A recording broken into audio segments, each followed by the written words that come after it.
You know what I want to talk about today?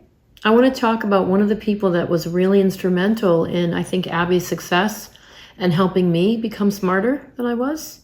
Mrs. Pinkerley. Who is Mrs. Pinkerley, you might ask? Jillian. Yes.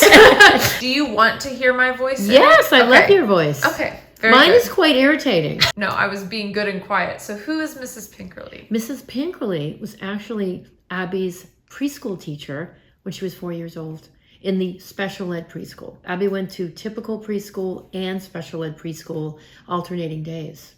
How did you find a special ed preschool? LAUSD, they're there. Abbey had already been diagnosed, so it was recommended. I'm the one that fought for the typical preschool because I wanted her to have typical peer modeling, but I also wanted to have her get the support she needed. And Abbey was 4, so this was the first entree really into school for me. First kid, didn't know anything about kids, and she was kind of like Aunt B from Andy Griffith's show. She was like that. But she taught me a lot of valuable lessons about autism that I always applied, and I'm so grateful to her. So thank you, Mrs. Pinkerley. Hi, Mrs. Pinkerley. She taught me one of my biggest lessons. Okay, so here it goes.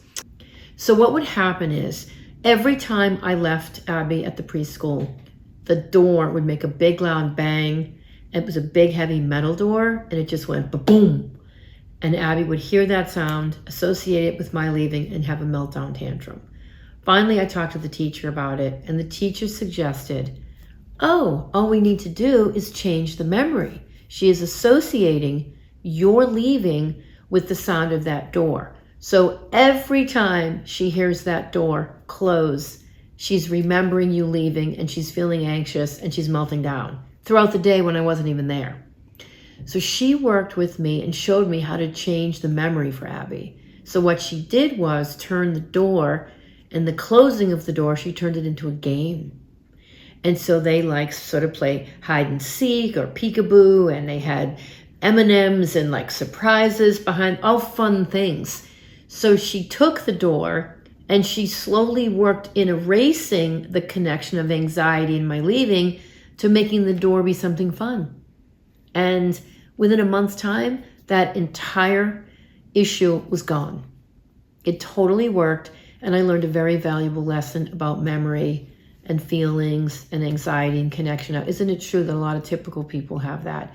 We have triggers we don't even know about. But with a person with autism, they're debilitating.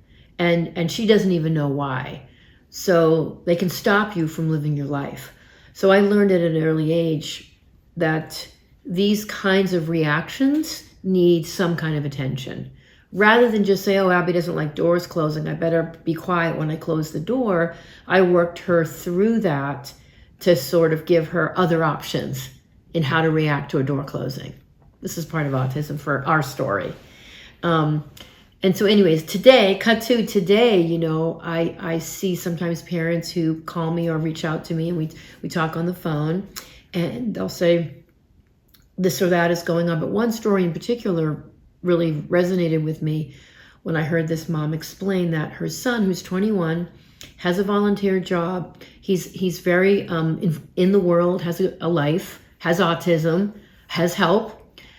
We were talking about something, and I said something about work or maybe getting another job instead of a volunteer job. And she said, he can't do that. And I said, why? He's doing all this other great stuff. And she said, because he can't flush the toilet.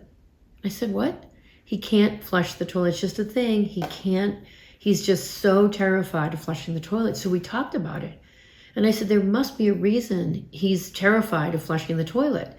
And she then described a incident when he was a little boy, say 4 or 5, where too much paper went in the toilet, it over the flowed, a plumber had to come, there was water everywhere, and the father went ballistic. The father was really upset and angry. And he took in that associative thinking that the toilet flushing meant anger and rage and something bad was going to happen. And so mom didn't really, I think, connect those two pieces. But as we were talking, and I said, boy, that sounds an awful lot like Abbey and my door story. He's associating this old memory to the toilet and the flushing. And so let's look at something we can do to help him change that direct association. And so I said, this is going to sound crazy, but the first thing that comes to my mind is you need to go to the dollar store and get some wiffle balls And you're going to go stand in the bathroom with your son that's 21, and you guys are going to have a fun game of like toilet basketball.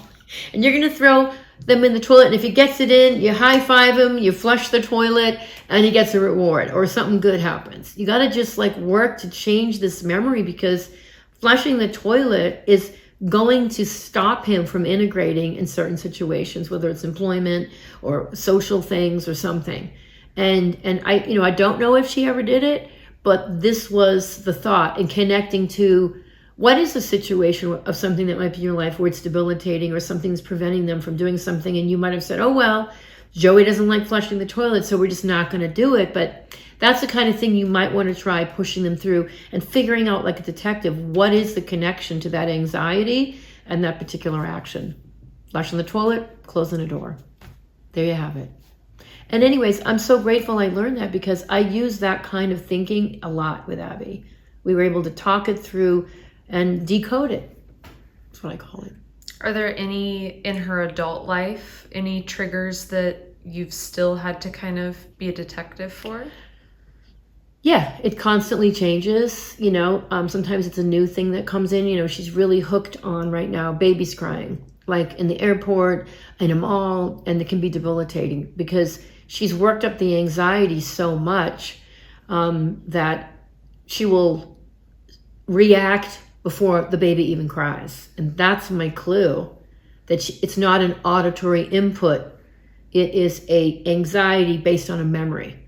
She has what we call episodic memory, like supersonic episodic memory. We're learning a lot about this in speech.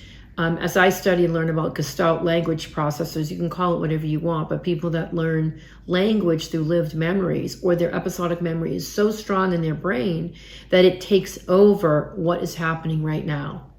And then they can't even help it.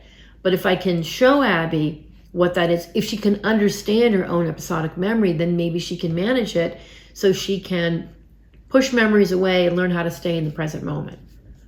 And this has always been an issue for her with the memories. She's got a crazy good memory. I got to be careful.